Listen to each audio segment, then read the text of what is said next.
Glória a Deus, nosso Pai. Boa noite, irmãos. Glória a Deus. Quem está animado aqui essa noite? Hoje é a noite de ceia, alimento dos poderosos, dos filhos amados de Deus. Hoje é a noite da gente celebrar nossa vitória em Cristo Jesus. Todos os dias é um dia da gente celebrar Jesus. Sabe, a gente tem visto os noticiários, tudo que tem acontecido no mundo todo, e o Espírito de Deus falou comigo: não pare de falar de Jesus. É a chave para toda a nossa vida. Amém? Quem está animado aqui? Quem está feliz aqui? Olha para a pessoa mais linda que está do seu lado essa noite e diga assim: que bom que você veio. Diga: Deus tem uma palavra para você essa noite. Aleluia. Vamos abrir nossa Bíblia no livro de Salmos, capítulo 78.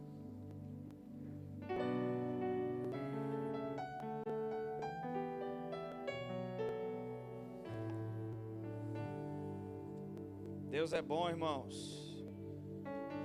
Quem vai para o encontro com Deus aqui vai ser um mergulho radical no amor de Deus. Esse encontro é um mergulho no amor de Deus. E você não pode ficar de fora. Você vai sair de lá com uma revolução de amor no seu coração. E eu vou dizer uma coisa para vocês: não é porque é o nosso, mas é diferente, irmãos. Como diz aí os sertanejos, é diferente dos iguais. É power. E quando você coloca Jesus no centro da mensagem, é transformadora demais. É revolucionária essa mensagem. Amém? Então quem está empolgado com a palavra essa noite? Salmo 78, versículo 24. Diga comigo que crer corretamente em Jesus é mais importante do que eu imagino. Uma vida correta vem de uma crença correta. Evangelho não é sobre obras. O Deus da religião são as obras. O Evangelho é sobre Jesus. É a crença correta em Jesus. Esses dias uma pessoa me disse: mas Gleison, é porque toda pessoa quando escuta essa palavra graça de Deus já remete a algo ruim por conta de ensinos errados sobre a graça. Mas irmãos, quando Paulo escreve a carta aos Gálatas, ele fala que só existe um evangelho. E se a igreja ou qualquer pessoa tentar pregar um outro evangelho que não seja o evangelho da graça de Deus, da nova aliança, seja anátema, maldito. Diga assim: só existe um evangelho. Diga: é o evangelho da graça de Deus. Olha para o vizinho que está do seu lado e pergunta para ele: você foi salvo pelos seus méritos ou por causa do amor de Jesus? Ou por causa do que Jesus fez? A crença correta na graça de Deus não te leva a viver uma vida de pecados. Se alguém, e também você não cai da graça porque pecou. Alguém que está pecando já caiu da graça há muito tempo. O que fez essa pessoa pecar foi primeiro se desligar da graça, porque a graça é a capacidade para vencer o pecado. A lei detecta o pecado, a graça o vence. É o oposto, nos leva a viver uma vida no Espírito. Mas claro que o diabo vai se levantar contra essa mensagem, de forma radical, para que as pessoas tenham medo de ouvi-la, porque ele sabe que é a única arma contra ele. O apóstolo mais perseguido da Bíblia foi o que mais pregou a graça, e o nome dele é o apóstolo Paulo. E ele foi perseguido de todas as formas que você possa imaginar, porque ele pregou de forma radical esse evangelho. E não é o evangelho da libertinagem, porque a única forma de anular a vida na carne é vivendo uma vida pelo Espírito. E o que aguça a carne é a pregação da lei ou da mistura. E o que é que aguça a vida no Espírito? Se a lei de Moisés aguça a minha performance, as minhas obras e a minha carne, o que é que a graça de Deus vai aguçar? O contrário disso, a vida pelo Espírito. Diga assim: a nova aliança é uma vida vivida pelo Espírito. Porque determinadas situações na sua vida, você não pode viver baseado no que é certo ou o que é errado. Porque eu não preciso de Jesus para saber o que é certo e o que é errado. Até uma criança de 5 anos sabe o que é certo e o que é errado. Só que muitas vezes, como um dia aconteceu comigo, eu entrei no meu carro, na minha garagem. Quando eu fui ligar o carro, o Espírito Santo disse para mim: não saia. O carro estava em dia, documento em dia, minha habilitação em dia. E por que aquela voz veio ao meu coração? Não havia nada de errado com o carro nem comigo, mas nós vivemos pelo Espírito de Deus. Sempre Deus está sinalizando conosco. Só que às vezes a gente está tão distraído que não percebe que Deus quer falar com a gente. E tem muita gente que diz para mim: Gleison, como é que eu faço para ouvir a voz de Deus? Me ensina, eu quero aprender. Eu disse: olha, mais do que você quer falar com Deus, Deus quer falar com você. Todos os dias Deus quer falar conosco. E quantas impressões vêm ao nosso coração e a gente não percebe. E é por isso que é tão importante entender sobre comunhão e vida no Espírito. Mas vamos lá, Salmo 78. Hoje é uma noite de ceia. Quem está feliz por isso? Eu vou explicar algumas coisas sobre a ceia aqui, eu senti no coração. Eu ainda não sabia o que ia pregar. Talvez a gente mude algumas coisas, mas o que é interessante é que muitas pessoas estão ceando só como símbolo, ou como um ritual religioso, uma vez a cada mês. Você vai aprender que a ceia é até importante para você cear na sua casa. E o benefício que isso traz. Tem alguém comigo aqui essa noite? Glória a Deus. Vamos lá, Salmo 78, 24. Fez chover maná sobre eles para comerem, e lhes deu o pão dos céus. Os homens, versículo 25, comiam a comida dos anjos, e lhes enviou comida farta. Aqui fala de quando o povo de Israel foram retirados do Egito. Todo o Velho Testamento aponta para a nova aliança. A retirada do Egito até a terra de Canaã, que é a terra de descanso, representa o nosso novo nascimento. Deus nos tirando da velha vida e nos colocando na nova vida em Cristo Jesus, que é o descanso perfeito de Deus. Tem alguém comigo aqui? Só que no caminho do deserto, eles começaram a reclamar porque tinham fome. E a Bíblia diz que Deus produziu uma comida para eles, que era chamada de maná. E olha o que é que o salmista está dizendo aqui no Salmo 78. Fez chover maná sobre eles para comer, e lhes deu o pão. Uma vez os fariseus disseram: Moisés nos deu pão. Jesus disse: Moisés nunca deu pão para ninguém. Meu Pai deu pão para vocês. Eu sou o pão vivo que veio do céu. Quem é o pão vivo que desceu do céu? De quem esse maná está falando? Olha que coisa interessante. Só que nessa versão da gente, tanto a NVI como a nossa, diz assim: e os homens comiam a comida dos anjos. A palavra anjos aqui foi traduzida, mas ela não está no original de forma plena e correta. Porque na versão da tradução literal Young, diz assim: cada um comeu o alimento dos poderosos. Diga assim: o maná, que é uma figura da ceia, é o alimento dos poderosos. Eu estou olhando para os filhos de Deus aqui essa noite. Olha para alguém que está ao seu lado e diga: você talvez não se vê dessa forma, mas Deus, quando olha para você, não vê uma vítima, não vê um coitado. Deus vê um filho perdoado, amado e vitorioso. Sabe, as pessoas pregam muito fé, mas não ensinam o estado a qual as pessoas estão, numa posição de justiça. E fé na nova aliança é crer que você é justo, é aceitar que você foi aceito. Vamos embora, irmãos. Qual é o alimento dos poderosos que o salmista está dizendo aqui? Diga assim: o maná do céu. Números 11, versículo 9. Vai, coloca na tela, por favor. Deixa eu colocar um fundamento aqui. Você já parou para perguntar por que essas pessoas passaram 40 anos e à medida que as roupas cresciam, que eles cresciam, suas roupas cresciam, eles não ficavam doentes?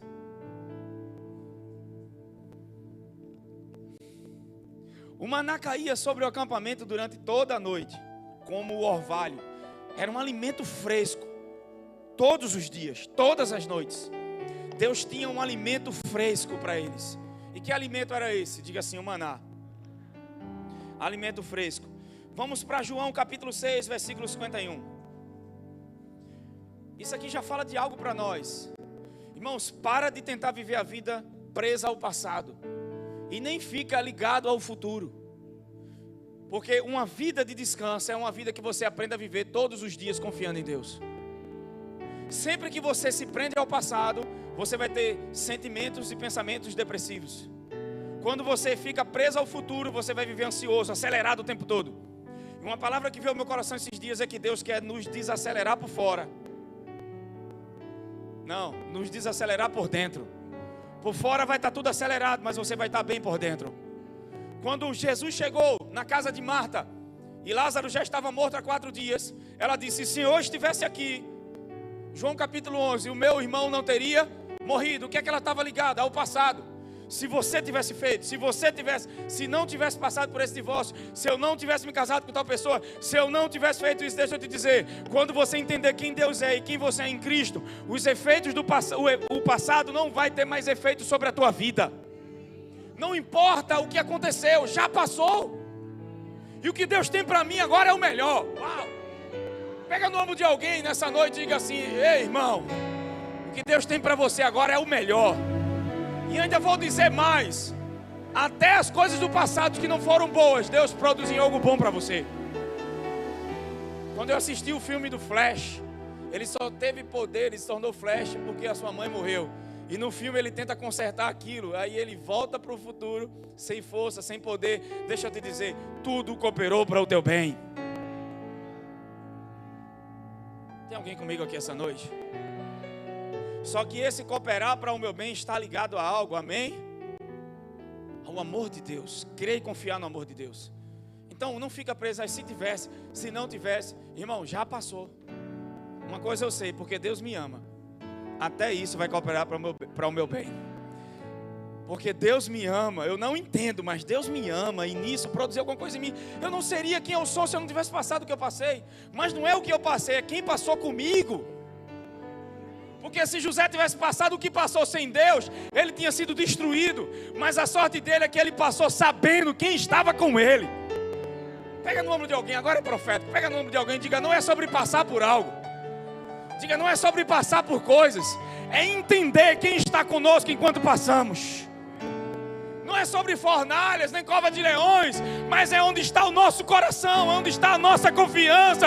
Quem pode levantar a mão para cima e dizer essa noite: eu sei em quem tenho crido, é por isso que eu posso exaltá-lo, celebrá-lo e vir a uma reunião como essa, porque o meu coração está no lugar inabalável que se chama Jesus.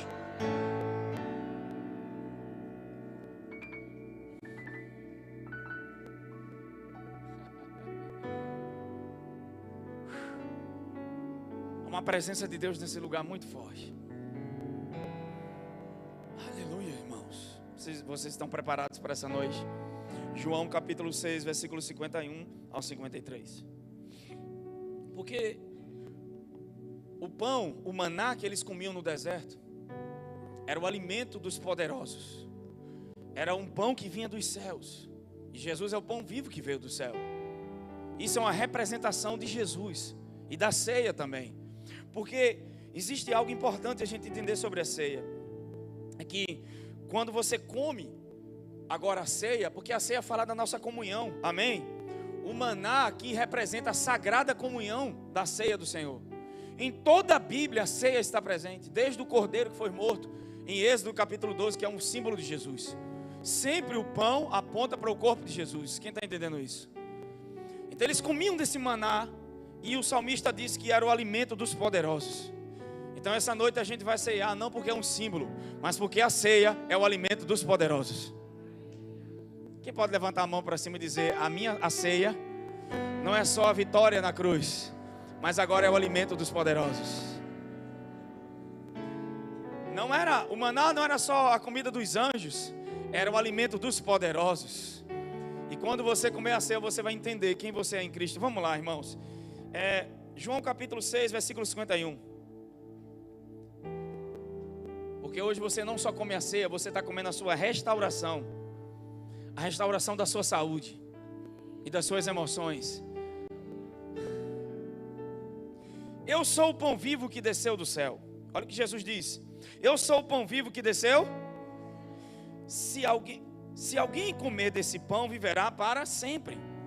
E o pão que darei é a minha Que pão é esse que ele está dando? A sua carne, que darei pela vida do mundo. Então Jesus disse: em verdade vos digo. Versículo 53 agora.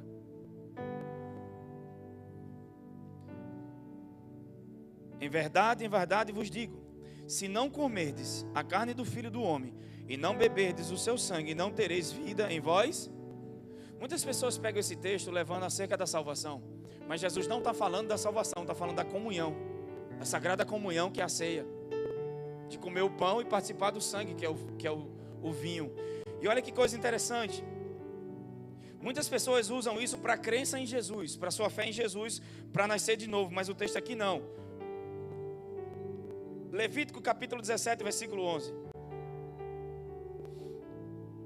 Porque quando você está comendo a ceia, você está participando do pão da vida, que é Jesus. Não é um símbolo e um ritual.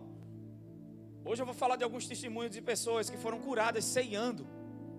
Porque, irmãos, a ceia em muitos lugares virou um ritual de condenação e culpa.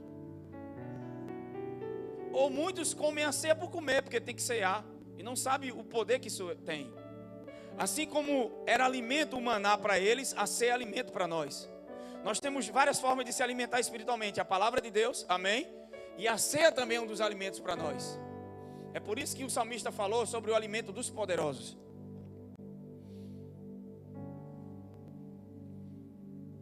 Aqui fala da comunhão e não da salvação, amém? Porque para ser salvo você só precisa crer em Jesus. E para participar da comunhão, aqui está falando de participar da comunhão e não da salvação.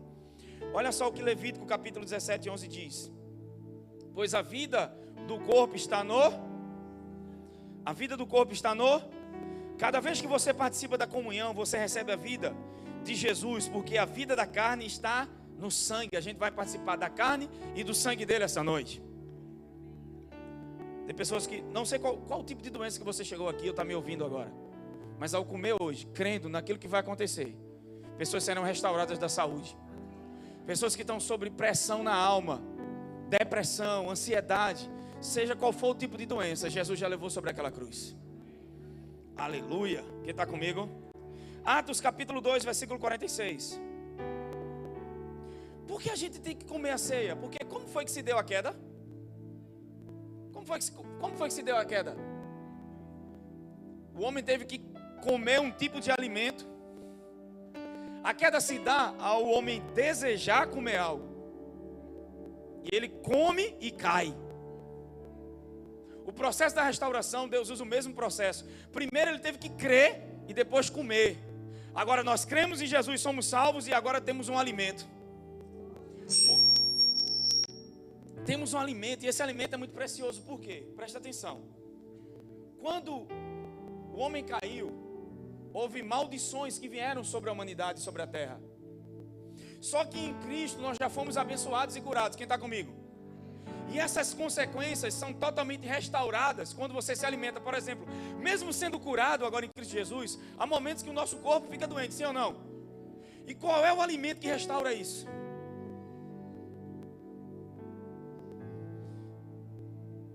Veja só. Quando o homem cai, ele tinha que crer na mensagem da serpente.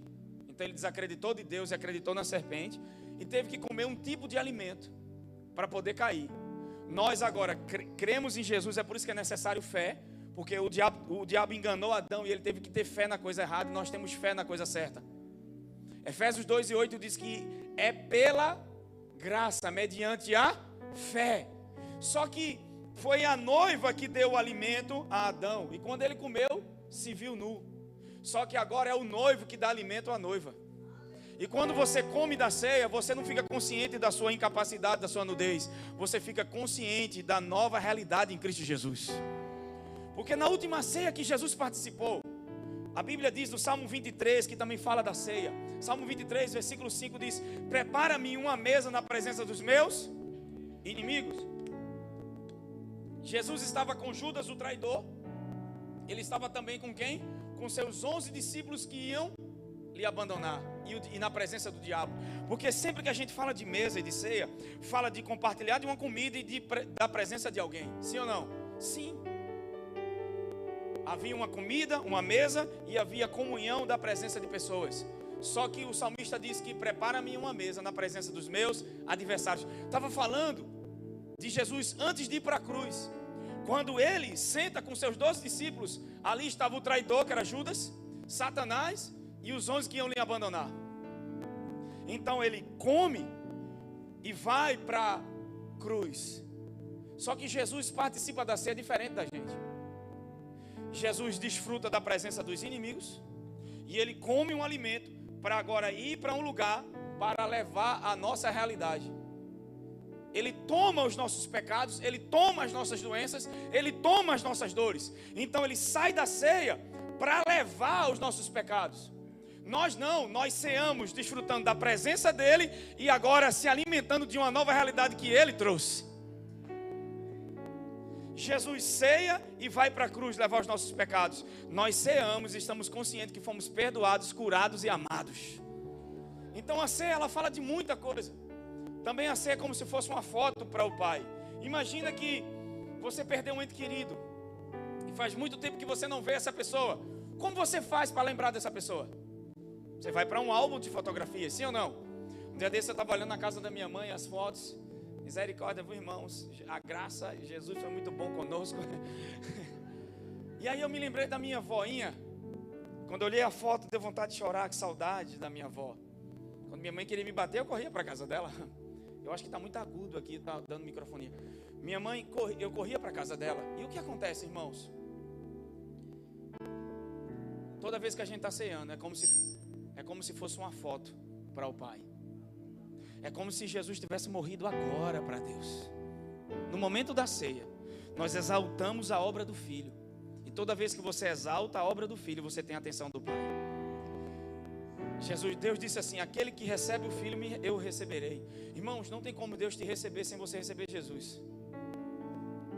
Quer agradar a Deus, exalta a obra dele.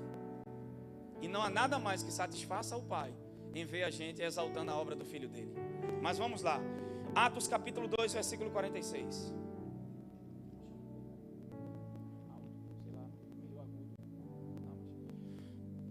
Atos capítulo 2, versículo 46. Aleluia. Olha para alguém que está do seu lado e diga assim: meu irmão, quanto mais você participa da Sagrada Comunhão, mais forte e mais jovem você se torna. E mais saudável também. Os efeitos da queda são maldições, como doença, miséria.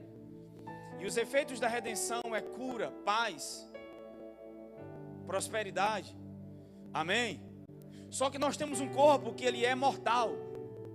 Ele precisa sempre de renovo. E a ceia é o alimento dos poderosos, porque através da comida Adão, ele cai. E através da comida você é restaurado de forma plena. Um alimento faz o homem cair e um alimento faz o homem ser restaurado. Tudo na Bíblia, todo o processo, tanto de queda como de restauração, é o inverso. O homem ouve uma mensagem, dessa mensagem crê, cai. Você agora ouve a boa mensagem, dessa mensagem você crê e é salvo. Um alimento faz o homem regredir e cair. Um alimento faz você ser restaurado e te levanta e te dá força. Jesus disse: aquele que não come da carne e do sangue não tem vida em si mesmo. Há uma vida sendo liberada quando você participa da Sagrada Comunhão. Olha o que é que Paulo fez aqui, vamos lá. Atos capítulo de número 2, olha o que a Bíblia diz aqui em Atos, capítulo 2, 46, coloca na tela. Adoravam juntos no templo diariamente. Porque alguns dizem: não, mas a ceia era uma comida onde eles botavam uma mesa e comiam pão, comiam ovos, cuscuz, e era a ceia do Senhor. Não. Olha o que é que Atos está dizendo. Adoravam juntos no templo diariamente. Reuniam-se nos lares para comer. Aqui está falando da comida comum. Reuniam-se nos lares para quê? Para quê? Vocês estão aqui, irmãos? Tem voz? Tem boca? O que é que tem boca? Estou brincando. Reuniam-se nos lares para comer. Então essa comida aqui é a comida comum da gente. As 3 refeições: o café da manhã, o almoço ou a janta. Não diz qual tipo de comida era, mas eram as refeições que eles faziam. Mas observa algo aqui. Reuniam-se nos lares para comer e partiam. Aqui está falando da ceia. e partiam o pão com grande alegria e generosidade. Atos capítulo 20, versículo 7, vamos lá. Então a ceia é diferente de uma comida comum, é o partir do pão. Sempre que fala o partir do pão, está falando da sagrada comunhão. Evangelho não é religião, evangelho é relacionamento. E a ceia fala de intimidade, de relacionamento, porque só senta na tua mesa e come da tua comida alguém que tem intimidade com você. Ocasionalmente vai vir alguém que você não conhece, mas diariamente, ou todos os meses, ou todas as semanas, tem que ser alguém que tem intimidade. E é por isso, igreja, então, porque a gente só faz uma vez por mês? Irmãos, uma vez por mês a gente faz aqui, mas vocês podem fazer diariamente na sua casa. Na pandemia, nós começamos a fazer todos os dias a ceia em casa. A gente não sabia o que é que aquele vírus ia fazer, ninguém sabia nada sobre o Covid.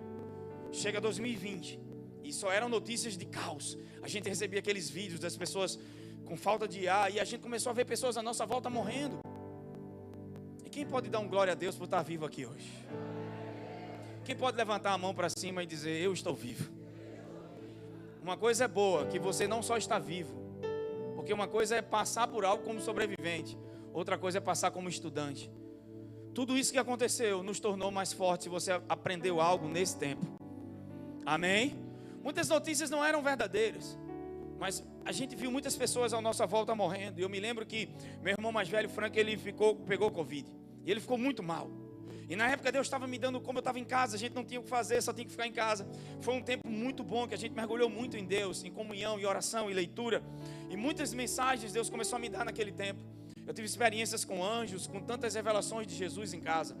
E eu me lembro que um belo dia o telefone toca e Frank me diz, Gleice, eu estou muito mal. Eu não consigo nem ficar em pé, minhas pernas. E um amigo dele tinha morrido naquela mesma semana. E ele pegou com essa pessoa, ou ele passou para a pessoa, a gente não sabia. Então a gente não sabia nada sobre o Covid. E quando ele viu o caso dele, ele disse que estava com muita dificuldade de respirar, com muita dor, não conseguia ficar em pé, não conseguia fazer coisas básicas dentro de casa. E aí o medo vem logo na nossa mente. E aí o Espírito Santo me lembrou a ceia. E eu liguei para ele, eu disse, olha, comecei a falar sobre a ceia, ensinando o que era o pão, o que era o vinho, e o que isso trazia para nós. E de repente, explicando para ele sobre aquela revelação. E a gente estava fazendo em casa com os meninos, eu, Ju, Luiz e Júlia, todos os dias a gente ceava em casa. E nas lives estava ensinando sempre a igreja a ceiar. E nesse período eu me lembro que foi no período da manhã, falando com ele já vinha uns dias, já tinha passado um dia muito mal, e no outro dia também estava com muita dor, com muita dificuldade de respirar, uma dor de cabeça, febre muito alta, e não passava essa febre dele. E ele disse que, na hora que eu expliquei para ele, ele ligou o telefone, pegou a ceia e começou a estudar na palavra ceia. E se alimentou da ceia. Quando ele se alimentou da ceia, algo sobrenatural aconteceu. Ele foi curado de forma instantânea, com meia hora, de repente Frank manda vídeos lá para nosso grupo da família. E quando olha, ele está correndo dentro de casa, gritando, vibrando, porque ele não conseguia nem falar, ele não conseguia nem andar direito. E agora ele estava correndo, vibrando, eu estou bom, eu estou curado, e gritando, eu estou curado, eu estou curado. Eu ceiei, fui curado, Gleison. E naquele dia eu tive a primeira experiência assim, com o ensino da ceia, e comecei a ensinar isso para algumas pessoas. Porque tem pessoas que estão me ouvindo agora que elas estão adquirindo ou estão tendo um problema com câncer, com doenças incuráveis. E hoje você vai pegar uma chave muito importante na sua vida, a ceia do Senhor. Não é um símbolo, não é um ato religioso, é o alimento dos poderosos. Porque eu estou pregando aqui não para qualquer pessoa, eu estou pregando para pessoas poderosas. Porque Deus, quando olha para você, Ele vê a vida dEle em você. Deus, quando olha para você, Ele vê o Espírito dEle em você. Deus, quando olha para você, Ele vê toda a graça e todo o favor disponível a você nessa noite, irmão. Só que ao tomar da ceia, vem uma consciência do que aconteceu. E essa semana, conversando com um amigo, o Anderson, de Arco Verde, e ele disse, Gleison, eu tinha um problema de refluxo muito sério, gastrite, e não ficava bom. E eu comecei a ouvir sobre a ceia. E comecei a entender e ter revelação. E eu comecei a ceiar todos os dias. E o que aconteceu? Eu fui curado. Ele disse, eu cheguei na casa de um parente meu e me deram um café, achando que eu ia rejeitar, porque eu não tomava mais café. E na hora eu peguei o café e tomei e não senti nada. E até hoje eu estou curado. E ele disse, eu sempre faço a comunhão da ceia na minha casa com minha esposa e com minha filha. E quando eu estava vindo para cá, hoje era noite de ceia, o Espírito Santo disse para mim, você vai ensinar um pouco sobre ceia hoje. Embora a gente já pregou sobre isso um tempo atrás, Mas hoje tem algo específico. Nós estamos aqui para ceiar. Amém? Atos capítulo 20, versículo 7. Vamos lá. Quem está animado? Irmão, começa a falar de Jesus, a unção chega, faz isso em mim. Se eu não me controlar, eu nem ensino. Aleluia, que presença de Deus.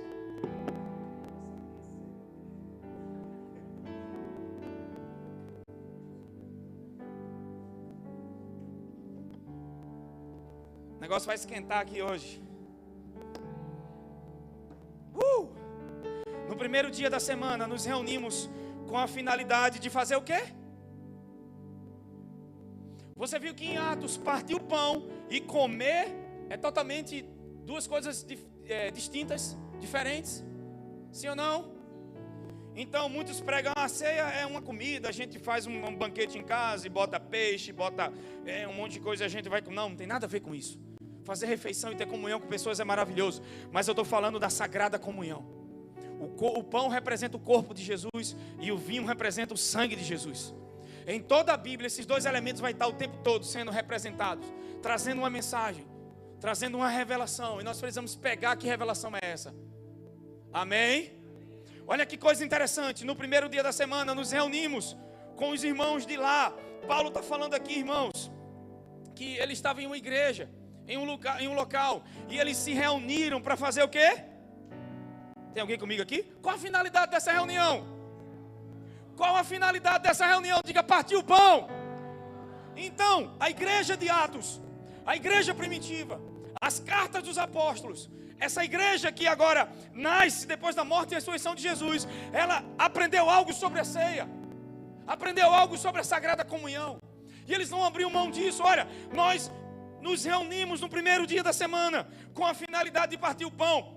E Paulo, pregando ao povo, primeiro partiu o pão, depois Paulo pregou. Que coisa interessante, porque se um pregador do nível de Paulo chegasse aqui em Recife, meu irmão, as pessoas iam lá para ver Paulo. Mas essa igreja, por saber a importância da comunhão e da ceia, se reuniu não para ver um grande pregador, mas para compartilhar da presença e da comunhão de Jesus. Hoje nós vivemos uma época de coaches, de pessoas que ganharam fama com pregações, com livros, e essas pessoas cobram caríssimos, amém, para pregar em certos lugares. As pessoas pagam rio de dinheiro para participar de conferências, mas elas não entendem que a maior conferência está na comunhão com Jesus. Deus quer te libertar da dependência de homens. Deus inspirou homens e pessoas para te liderar, para te inspirar, para te ajudar, mas ninguém pode substituir o lugar de Jesus na tua vida. Porque quando você cria ídolos em seu coração, você está fazendo de pessoas seus deuses. Muitas vezes fazemos do nosso casamento nosso Deus. Muitas vezes fazendo do nosso trabalho nosso Deus. E quando ele diz buscar em primeiro lugar o reino de Deus e a sua justiça, ali não está dizendo vá para a igreja. As pessoas pensam, não, primeiro é o reino de Deus, então eu tenho que estar todo dia no culto, eu tenho que estar fazendo tudo na igreja. Não tem nada a ver com isso. Buscar ali em hebraico, em grego, é compreendam. Não se preocupe, sabe? Aquilo que é para a gente não se preocupar, a gente quer resolver. E aquilo que é para a gente colocar na mão de Deus, a gente quer fazer. E aquilo que é para Deus fazer, confundi tudo, não foi? Aquilo que é para a gente fazer, a gente quer que Deus faça. E aquilo que é para Deus fazer, a gente quer fazer. É o contrário. Jesus disse, ei, quem é que cuida das aves do céu? Quem veste os lírios? E que tal você começar a compreender que por mais que você trabalhe e faça o que for, é Deus que cuida de você? Então ele diz, compreenda a justiça, entenda como o reino funciona. O maior desse reino é o menor. O grande é o que serve. É o oposto de um padrão terreno. É por isso que eu posso estar dentro do reino de Deus com a mentalidade oposta a ele, porque eu aprendi com padrões humanos e terrenos e não com padrão divino. O nosso padrão de amor é um padrão terreno, é baseado nos filmes de Hollywood, com coraçãozinho, com bolinha de festa. Então, Paulo era o maior pregador da Bíblia. E ele não foi formado em nenhuma escola, em nenhum centro de treinamento. A escola é importante, sem treinamento é importante, amém? Mas isso não foge a ninguém. O que vai fazer você crescer é uma vida com Deus. Eu percebo pessoas que amam sempre ouvir grandes homens e grandes mulheres, e eles passam a vida toda só ouvindo esses homens e essas mulheres, e não entendem que eles podem ser esses homens e essas mulheres. Porque mais importante do que ouvir alguém pregar é ter comunhão com Jesus. Mais importante do que se espelhar em Gleison é ter comunhão com Cristo. Porque o Gleison que tem comunhão com Jesus, você pode ter o mesmo acesso, porque é um Deus, é o mesmo Deus, é o mesmo acesso. Irmãos, não existe filho predileto de Deus. Alguns vão crescer porque vão se dedicar a compreender o reino. Amém? Então buscar o reino ali é buscar compreender, entender a mentalidade de Deus, da justiça de Deus. Porque a igreja de Hebreus capítulo 5, o escritor dela diz assim: vocês já eram para ser mestres, mas ainda são crianças, porque vocês não têm as faculdades espirituais de vocês exercidas no ensino da justiça. Então, o ensino da justiça, ele não é básico. Se eu pregar fé, mas não ensinar para as pessoas que elas se tornaram justas em Cristo, elas vão cair para o esforço humano.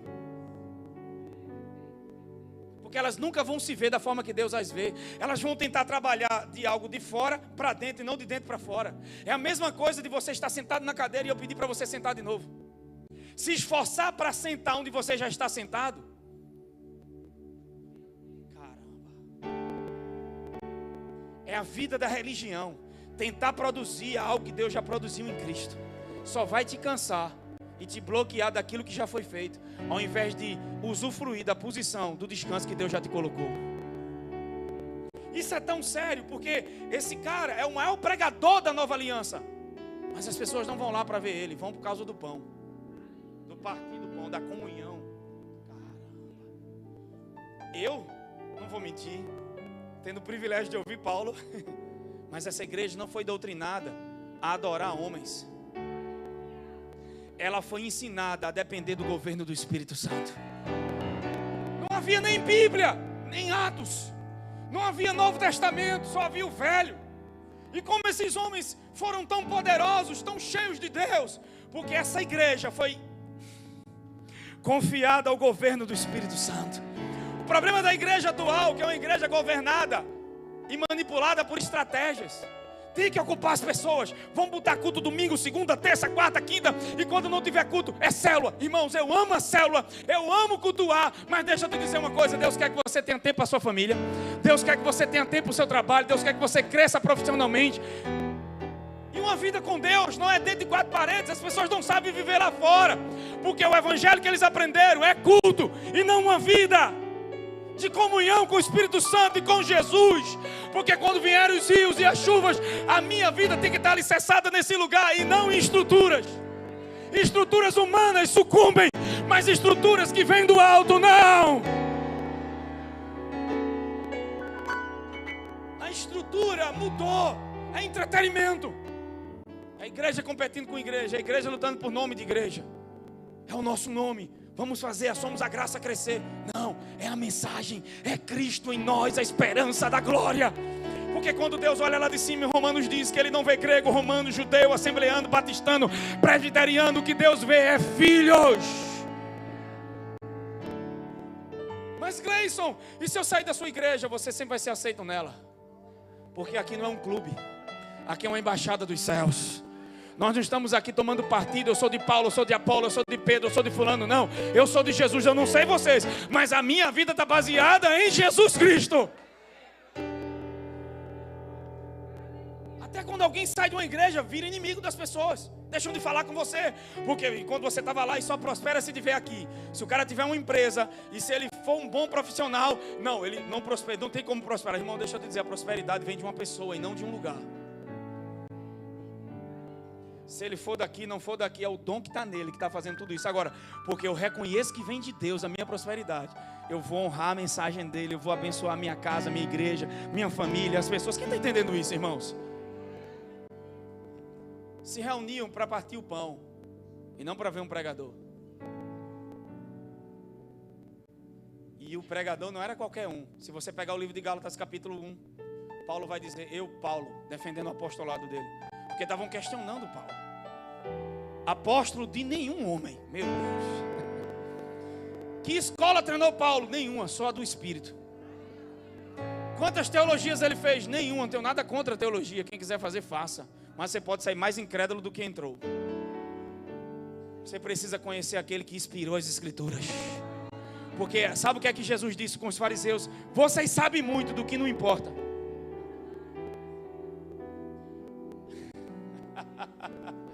Conheciam muito, mas não conheciam aquele que inspirou as Escrituras.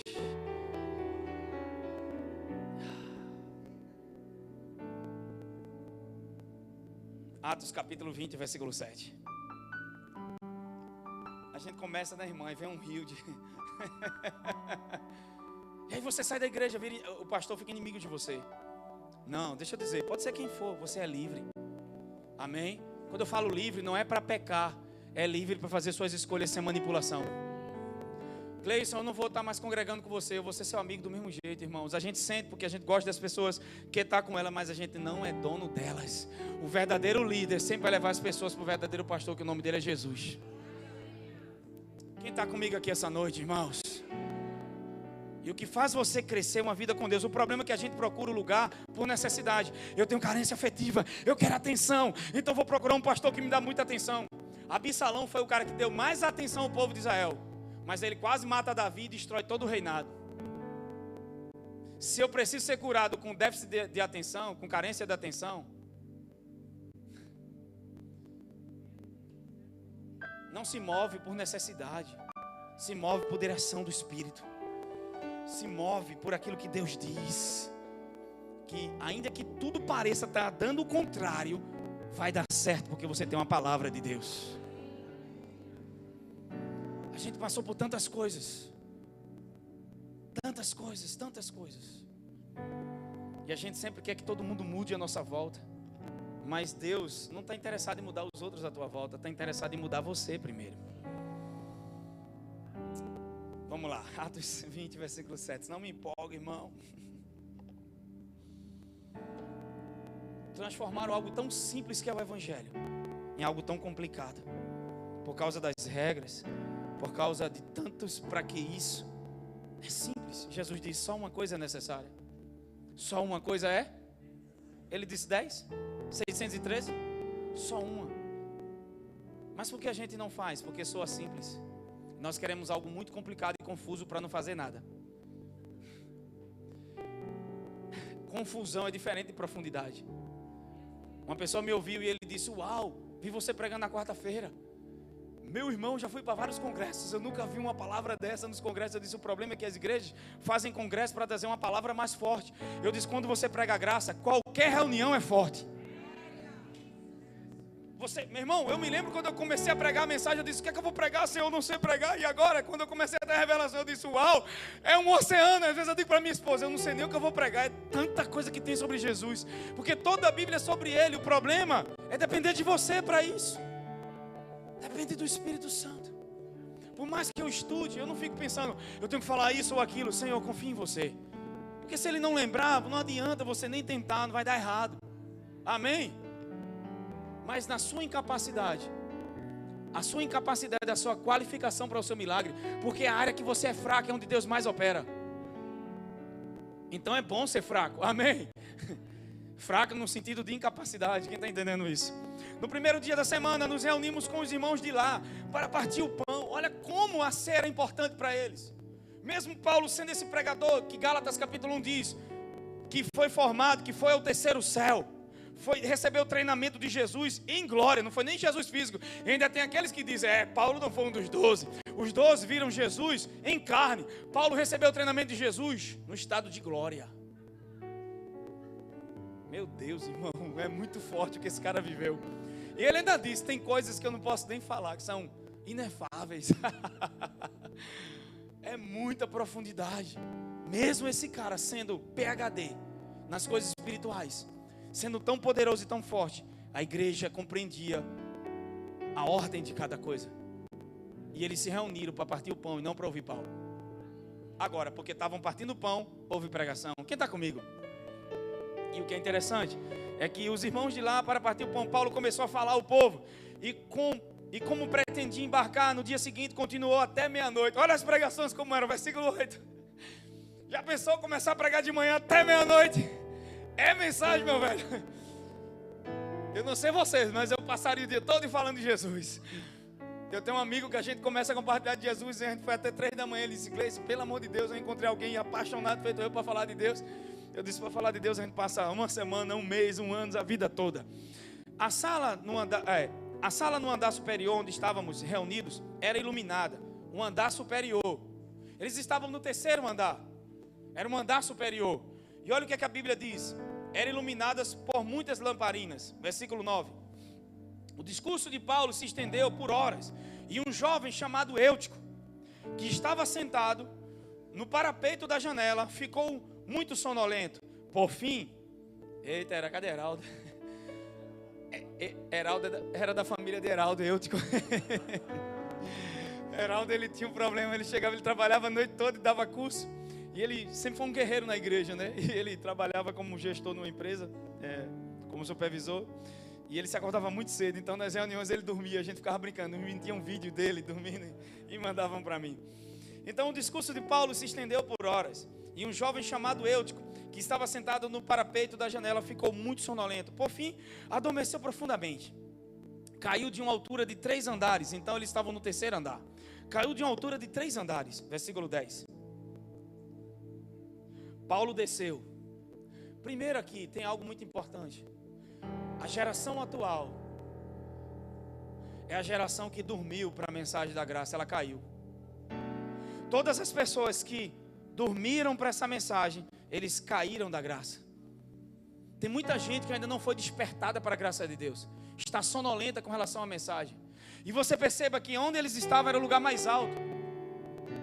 E é isso que Paulo está falando em Gálatas. Quando você usa a lei mosaica para tentar se justificar, você decai da graça. Então, graça é um lugar alto. Paulo estava pregando agora em um lugar alto, e um jovem adormeceu e caiu. E nós vemos uma geração que adormeceu para essa mensagem e caiu. E olha o que é que Paulo faz. Paulo desce, inclinou-se sobre o jovem e o abraçou. Não se desesperem, disse ele, o rapaz está vivo. Versículo 11. O menino tinha morrido, viu? Então todos subiram novamente, partiram de novo o pão e comeram juntos. O que é que Paulo foi? A gente precisa entender que essa geração jovem não precisa de acusação e condenação para se levantar. Eutico representa uma geração jovem também, que dormiu, está sonolenta. E olha o que é que a Bíblia diz. Paulo foi lá e o abraçou. As pessoas precisam ser abraçadas e não rejeitadas. Quando alguém cai, ela já caiu, já não está bem. Tudo que ela precisa não é de pessoas para condenar, é de pessoas para levantar. Porque o problema da gente, irmãos, é que quando alguém está passando um momento de dificuldade, sabe qual é a coisa mais preciosa? É você estar ao lado daquela pessoa naquele momento. Mas quando alguém peca, ficar ao lado dessa pessoa, as pessoas vão falar mal de você. Mas deixa eu te dizer, a gente não pode deixar de ajudar as pessoas por causa daquilo que os outros vão falar. Porque aquilo que os outros dizem não determina como a gente vai viver. Mas, irmão, isso é ser livre. Isso é, sabe, você viver uma vida muito acima das crenças e da opinião dos outros. É você ser livre de você mesmo. É isso que Deus quer. Porque se você tentar agradar todo mundo, não vai conseguir agradar a Deus. E se você não pode dizer não para alguém, essa pessoa nunca foi seu amigo. Gleison, eu disse não e ele foi embora, então nunca foi teu amigo. É livre dizer não. Sabe qual é a coisa mais difícil da gente? É dizer não. Você viu como é difícil dizer não para alguém? Por quê? Porque a gente tem muita crença de aceitação. Não é que a gente, irmão, tem que estar rejeitando as pessoas, tratando mal. Não é sobre isso, amém? Mas o problema da gente está em crença de aceitação. Só que esse jovem cai. E essa geração que caiu precisa ser abraçada e não rejeitada. Os jovens, quando chegam na igreja, eles precisam de abraço, precisam de amor. As pessoas que caem precisam ser abraçadas, amém? Porque o que levanta elas desse estado é o amor de Deus e não nossas culpas e condenações sobre elas.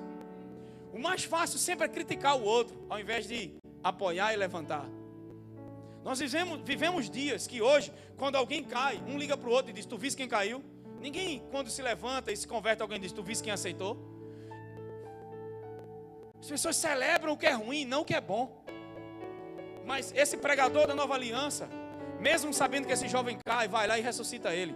E Deus está ressuscitando uma geração nesse tempo. Deus está ressuscitando pessoas, chamado de pessoas aqui essa noite.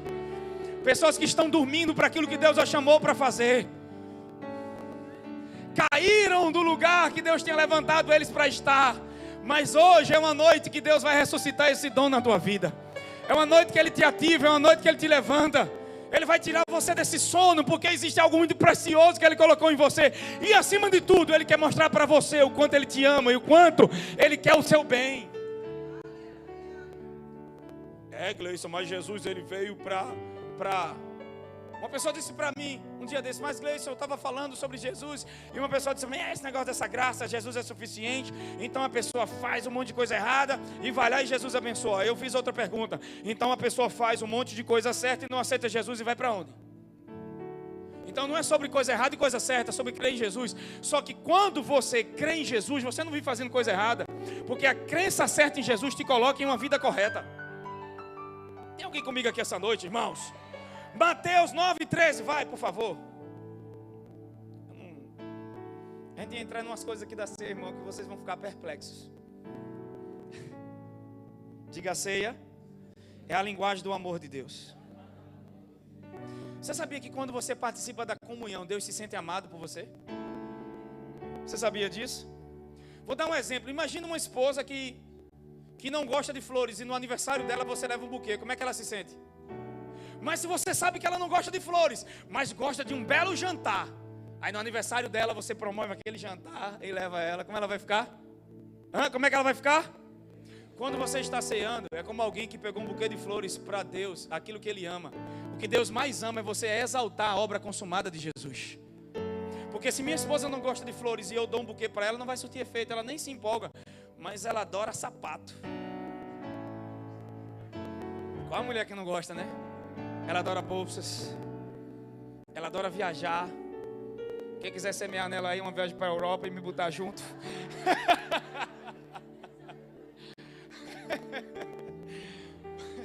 Eu ainda, se não me empurrar, eu me jogo. Então, você sabe o que seu esposo gosta, sim ou não? Você sabe o que aborrece a ele, sim ou não? Então você tenta agradar, sim ou não? E quando a gente está ceando, não é só o que acontece com a gente. Deus se sente amado quando você ceia. Meu Deus do céu, irmãos. É como uma esposa que ama flores. Você leva o buquê para ela. Só que a nossa condição, o nosso buquê de flores, foi Deus que enviou. O nome dele é Jesus. Imagina que você brigou com sua esposa. Quem nunca brigou com a esposa aqui? Levanta a mão, atira primeiro. Nunca brigou com sua esposa? É um milagre, irmão. É casado há quanto tempo, varão? Quanto tempo de casado, por favor? A igreja quer conhecer você, irmão. 2 dias de casado. 2 dias.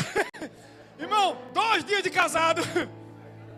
Agora, eu vou dar um testemunho aqui. Me lembra o negócio das flores, me lembra o negócio das flores. Vou dar um testemunho aqui para os casados e para quem quer casar, que é bíblico. Esse testemunho é extraordinário para quem quer casar. Um homem estava casado há 50 anos. E perguntaram para ele: o que você fez para ter um casamento de 50 anos? Que ele estava fazendo, como é o nome da boda que chama de 50? De ouro, é? Ouro. E ele disse: foi simples. Quando a gente fez 25 anos de casado, eu levei ela para a China. Ele disse: foi, numa viagem romântica. Ele disse: e aí, como foi que vocês chegaram até os 50? Ele disse: quando eu fiz 50, eu fui buscar.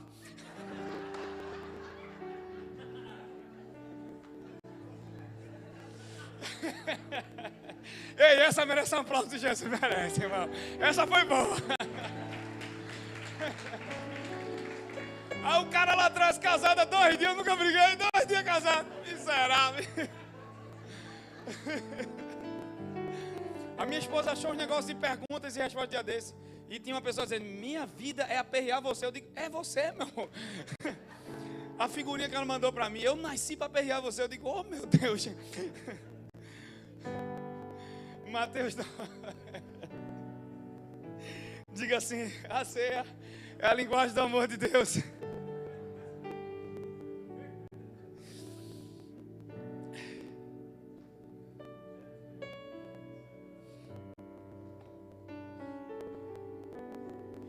E acrescentou: agora vão e aprendam o significado desta passagem das Escrituras. Quero que demonstrem misericórdia e não que ofereçam sacrifícios, pois não vim para chamar os justos, mas sim os pecadores. Você sabia que se uma pessoa estivesse afogando, e se ela tentar se salvar, ela mata quem vai afogar ela? Quem vai salvar ela? Para ela ser salva, ela tem que se render. Suas obras não podem te salvar. Tudo que o que é que eu preciso fazer para ser salvo? Nada, se renda. Jesus é um salvador maior do que os seus pecados. Só que ele disse, sabe, irmãos, quando alguém está doente, o médico não é para alguém que está bom. Se você chegar numa emergência, ele vai perguntar, o que você está sentindo? Não estou sentindo nada. E por que você veio para cá? Não, porque eu estava em casa sem fazer nada e vim para uma emergência. É assim? Não, você vai porque você tem algum sintoma. Por isso que Jesus disse, não é de... Quem precisa de médico são os doentes, não os bons. Eu não vim chamar justos. Então, se você se acha bom em suas obras, Jesus não pode salvar você. Mas se você estava perdido, Ele te encontra. Tem alguém comigo aqui essa noite? Aleluia! Quem está comigo aqui hoje? Romanos 3:24, vai, coloca na tela. Daqui a pouco eu vou voltar para essa mensagem deve ser, irmão, vai ter que continuar, porque... Aleluia! Olha que coisa interessante. Mas Ele, em sua graça, nos declara justos. Por meio de quem? Das nossas obras. É assim? É porque eu vou todo domingo para a igreja, eu sou justo, é isso? Não, até para ser pecador, não foi o teu pecado que te tornou pecador. Foi a desobediência de Adão e não a sua. Romanos 5:19. E para ser justo é a obediência de Jesus. E olha que coisa interessante, mas Ele em sua graça nos declara o quê? Justos. Por meio de quem? Que nos resgatou do castigo por nossos pecados. Diga graças a Deus por Jesus. Aqui eu poderia traduzir esse texto mais ou menos assim. Deus não está bravo mais com você. Por causa de Jesus, Deus não está bravo com você. Quem está comigo? Aleluia. Irmãos, o problema da gente é que a gente quer botar remendo novo em pano velho, rasgado. E não funciona. Deixa eu entrar em algo aqui. 1 Coríntios 11:24, vamos lá. Levante sua mão para cima e diga: o que me torna aceito aos olhos de Deus não são minhas obras, não é o meu jejum, não é a minha oração. Diga, é a oferta que Ele fez por mim.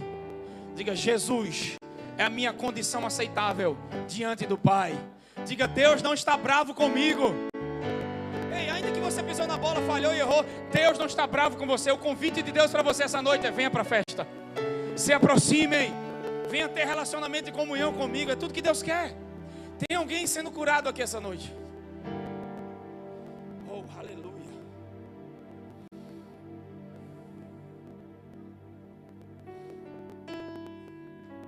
Tem alguém, não sei se está aqui ou me ouvindo, com um problema, não sei se é de esporão, algo debaixo dos pés. Vou melhor, debaixo do pé esquerdo.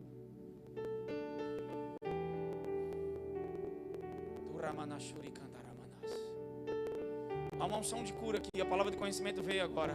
Alguém está sendo curado, algo debaixo do pé esquerdo, acho que no calcanhar, entre o tornozelo e o calcanhar. Receba a sua cura agora em nome de Jesus. Se você está em nosso meio, dê testemunho para a glória de Jesus, amém? Vamos lá, 1 Coríntios 11:24. E tendo dado graças, Paulo está falando que ele recebeu do Senhor. No versículo 23, coloca o 23.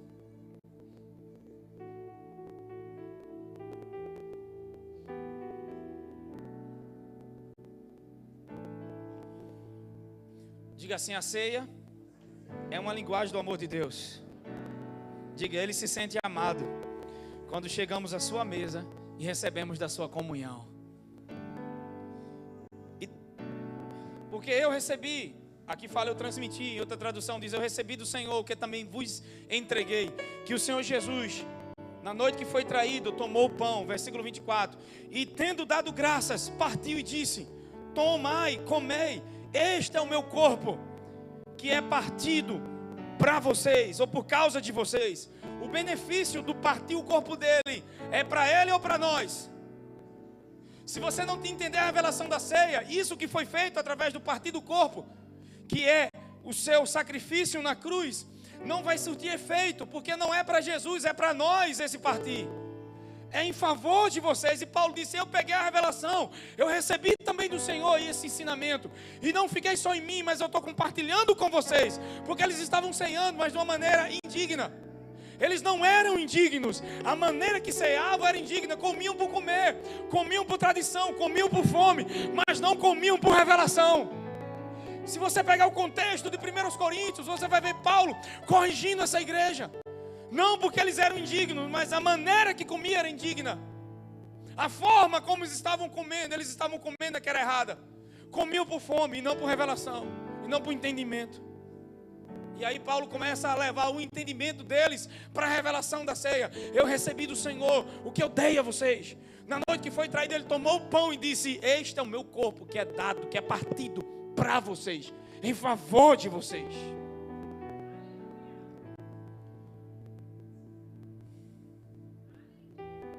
Você não tem noção de áreas do teu corpo físico são restauradas quando você está ceando.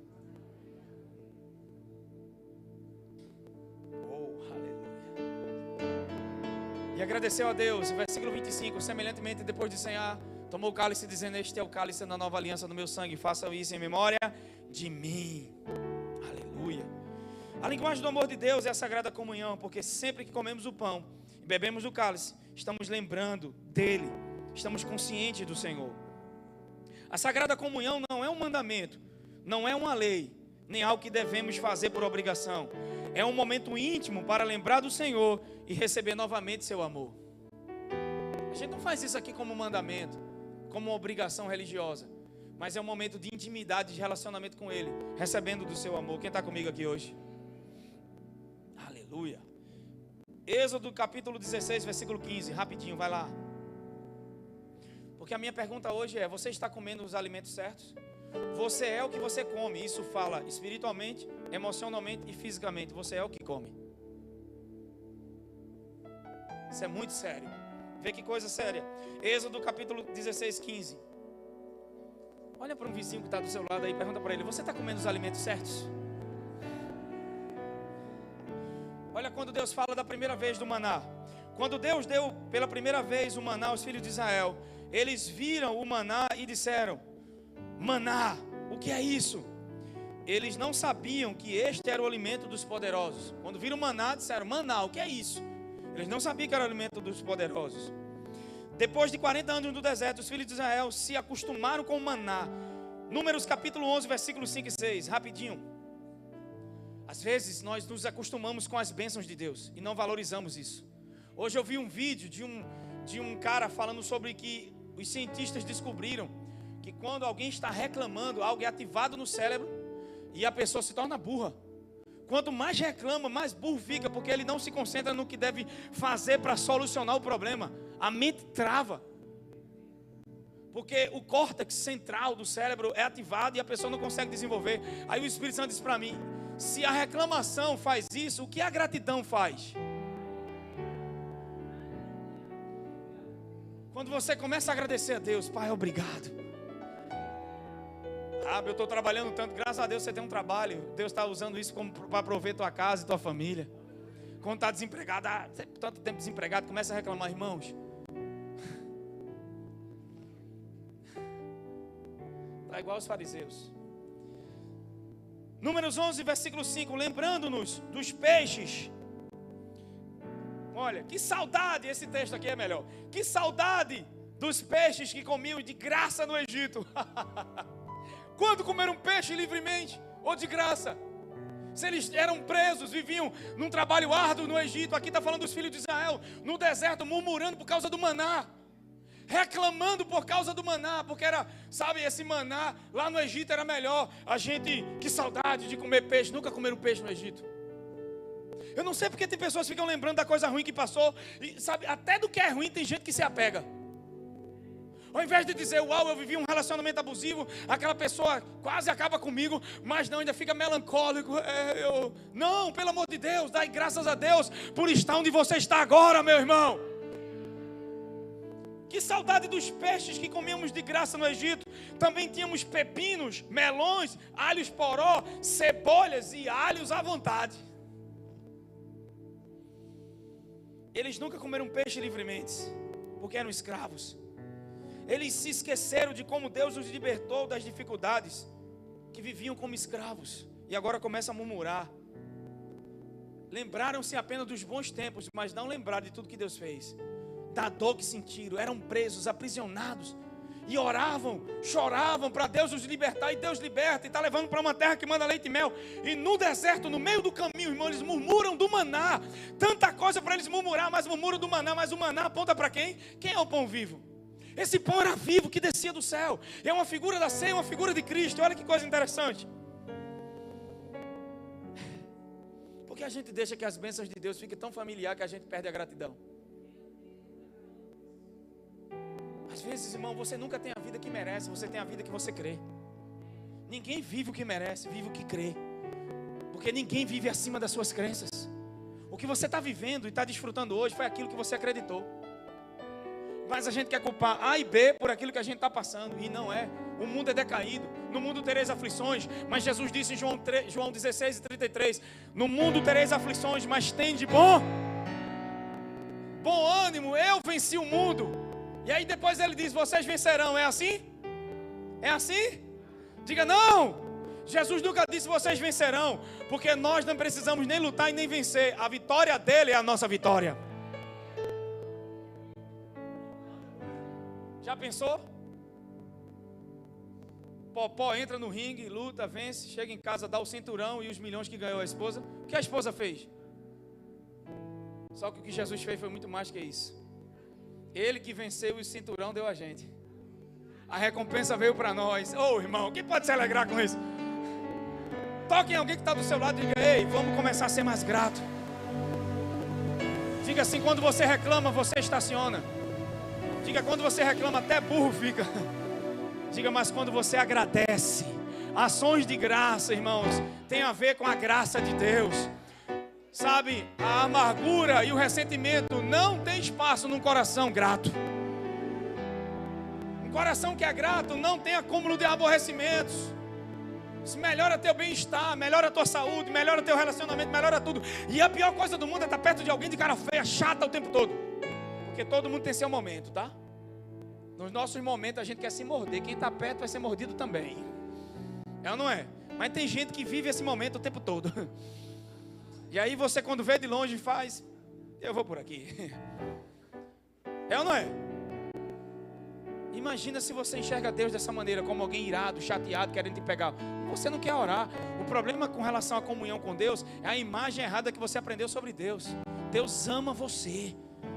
Deus é apaixonado por você. E mesmo que você erre, Deus não te descarta. Pelo contrário, só Ele pode te livrar e te libertar disso. O problema é que a gente pensa assim, quando eu melhorar, eu vou para Deus, eu vou ter um relacionamento melhor com Ele. Irmãos, a nova aliança traz um relacionamento simples com Deus, mas criaram tanta religião, tanta coisa, que ficou uma coisa absurda se relacionar com Deus agora, debaixo de religião. Mas evangelho é algo simples, não é fórmulas, é relacionamento. Quem está comigo? E Deus não está irado querendo te pegar. E é muito bom estar perto de alguém que é agradável, que é amável, que sabe, te coloca para cima. E esse é o nosso Pai. Não quer dizer que Ele não te corrige, Ele até corrige, mas corrige em amor, não te esfolando, matando e destruindo, não dando câncer. Feito muito diz, eu estou na prova, Deus está me provando. Se Deus está te provando, então nem remédio você pode tomar. Porque se é a prova dada por Deus, você toma remédio, então está indo contra a vontade dEle. Mas Deus não está te provando. Ah, mas Deus me colocou nesse aperto, nesse câncer, nessa dificuldade. Irmãos, não vem. Sabe, a Bíblia diz que toda boa obra, toda boa dádiva vem do Senhor. E sabe o que é que Jesus disse em Mateus 7? Se vocês sendo maus, sabem dar boas coisas aos filhos, quanto mais o Pai Celestial. Eu quero ver o Pai, mesmo sendo ruim, se Ele vê o filho precisando de algo, Ele não dá algo ruim. Imagina Deus, Deus é bom, irmãos, amém? Diga, Deus é bom. E quando Ele te corrige, não corrige esfolando e matando. Ele corrige instruindo, corrige te levantando, corrige te erguendo. E não te destruindo. Câncer, males, não vem de Deus, amém? Em Atos 10:38 diz que Deus ungiu Jesus de Nazaré, o qual andou por toda parte, fazendo bem e curando a todos os oprimidos do diabo, porque Deus era com ele. Ei, Jesus é a ação de Deus na terra. E o tempo todo Jesus estava curando, libertando, transformando, erguendo. Eu não vi Jesus colocar uma doença em ninguém. E Ele é a expressão exata de Deus. Diga, Deus é bom. Só que a gente aprendeu muita coisa sobre Deus de forma religiosa. Gleison, mas Deus permitiu. Não cai uma folha da árvore que Deus não permite. Onde é que está esse texto na Bíblia? E permitir não quer dizer que é a vontade de Deus. Quem é pai aqui? Quem já tem um filho com maior de idade, com maior de 18 anos aqui? E se o filho decide ir embora para outro estado, tu pode fazer o quê? É a tua vontade que ele vá? Não, mas tem que permitir por quê? Porque ele ficou adulto. Permitir não quer dizer que é a vontade de Deus. Deus criou a lei da gravidade, sim ou não? Aí você sobe no poste e pula e quebra a perna. Deus permitiu. Claro, tem a lei da gravidade para isso. É só usar a inteligência, irmãos. Amém? Diga, permitir não é a vontade. Não, permitir não significa que é a vontade de Deus. Porque Deus não te obriga a escolher o que Ele quer. Senão não é amor. Desde a criação, Deus colocou uma árvore do conhecimento do bem e do mal para mostrar ao homem que ele tinha livre-arbítrio. Só tem uma coisa que a cruz não pode fazer por mim e por você: é escolher. Até para as escolhas erradas que você vai fazer, Deus já providenciou algo através de Jesus para te restaurar. Mas Ele não pode escolher por você, é você que escolhe. Quem está comigo hoje? Fica de pé em nome de Jesus. Quero chamar o grupo de música. Quero ler só o último texto enquanto estão em pé, enquanto o grupo de música chega. Quem pode levantar a mão para cima e dizer: Deus tem algo melhor para mim? De novo, Deus tem algo melhor para mim. De novo, Deus tem algo melhor para mim. Vou entrar em algo aqui para a gente encerrar. Números 11, versículos 5 e 6. O peixe, quantos elementos aqui eles falam de comida?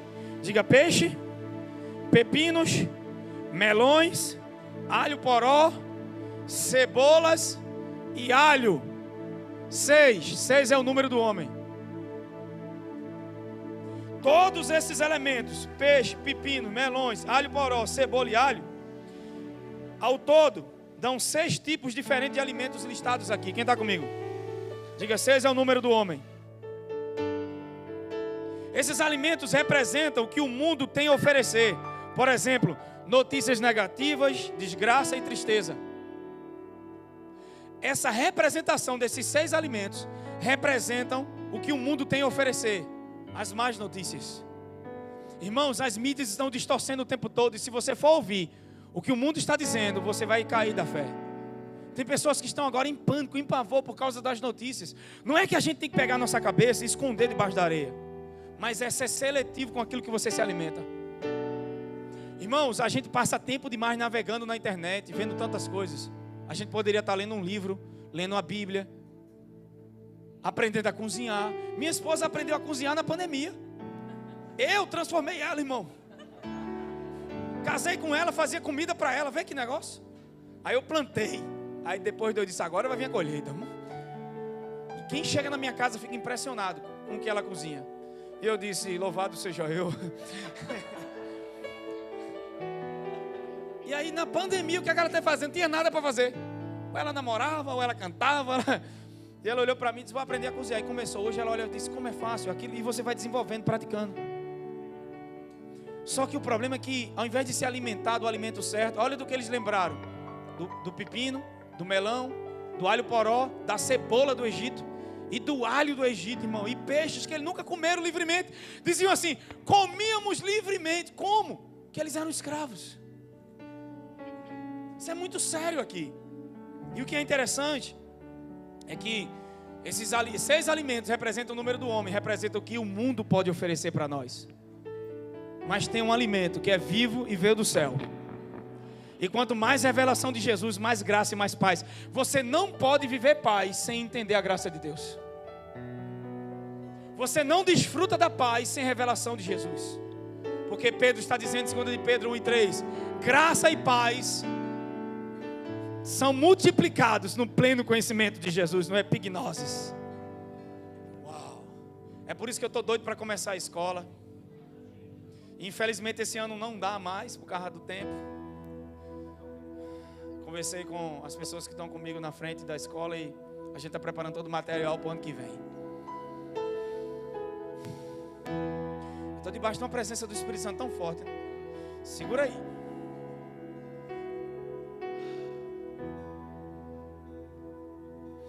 Só quero 2 minutos.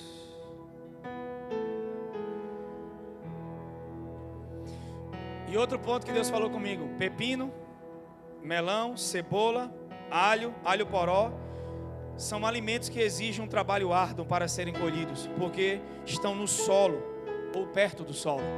Há trabalho para fazer, mas o maná não era algo que dependia do trabalho dos homens, era Deus que dava. Quem está comigo?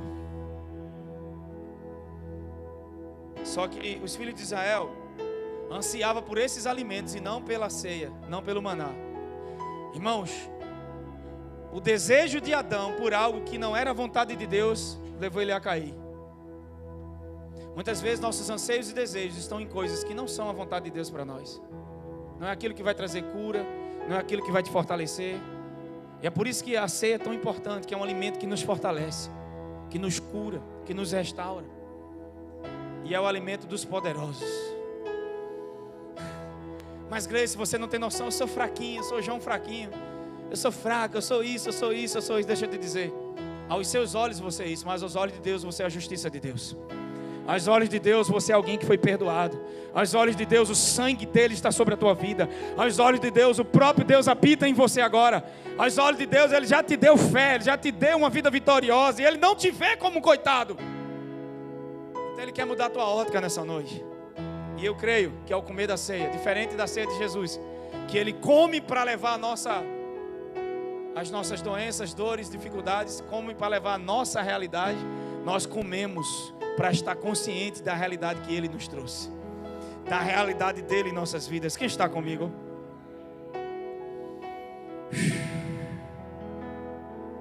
Diga, eu não vou me familiarizar com isso. Um outro dia eu vou entrar em outros pontos, que até a questão das picadas das serpentes vieram por causa da reclamação e da murmuração ao maná. Serpentes vieram e começaram a morder eles no deserto. E aí a Bíblia diz que Deus mandou Moisés levantar uma serpente pendurada numa haste de madeira, que Jesus fala dela em João 3 para Nicodemos. E todo aquele que olhasse para a serpente seria curado. Que olhasse. E o Novo Testamento vem o tempo todo ensinando a gente a olhar para Jesus, colocar os nossos olhos em Jesus. E olha que coisa interessante, quem olhasse para ele seria curado. As serpentes estavam mordendo os filhos de Israel, e eles estavam morrendo e foram reclamar a Moisés. Deus diz: Moisés, você vai criar uma imagem de uma serpente enorme, colocar ela sobre um haste de madeira e levantar. Todo aquele que for picado pela serpente e olhar para a serpente pendurada na madeira será curado. Aquilo era um tipo de Cristo. Quem olhasse para ele seria curado. Deixa eu te dizer, não sei como você chegou aqui hoje, talvez passando por uma depressão, talvez passando por uma doença, uma enfermidade, dor, culpa, não sei, problemas financeiros, problemas no teu casamento. Mas quando você colocar o teu foco em Jesus, quando você voltar a olhar para ele, deixa eu te dizer, ele vai curar você de todas as dores. Ele vai curar você, vai te dar força para se levantar, porque só Jesus pode fazer isso, irmãos. Nenhum pregador é bom o suficiente para te levantar, mas o Jesus que eu estou pregando, se você começar a olhar para ele. Mas Gleison, isso é impraticável. Vai dizer isso para Pedro que andou por cima das águas. A gente vai cantar uma canção, e nesse momento os voluntários vão passar com o pão e o vinho, e você vai pegar uma expectativa diferente hoje. Eu não sei qual área da tua vida precisa ser restaurada, porque eu vejo em algumas igrejas aí a turma crendo em areia de Israel, em água do Rio Jordão. Isso não tem efeito e poder nenhum, porque a Bíblia não fala sobre isso. Mas a Bíblia fala sobre a ceia. A Bíblia fala sobre o pão e fala sobre o vinho. E a gente precisa começar a colocar nossa fé naquilo que a Bíblia fala. O alimento dos poderosos vai ser servido. E os poderosos, com alegria nessa noite, o louvor começa a fluir. Diga, o alimento dos poderosos é Jesus. Diga, a Sagrada Comunhão libera cura e saúde divina. Tem tudo a ver com Jesus. Vamos? Podem servir. Grupo de música, som na caixa, Dinho.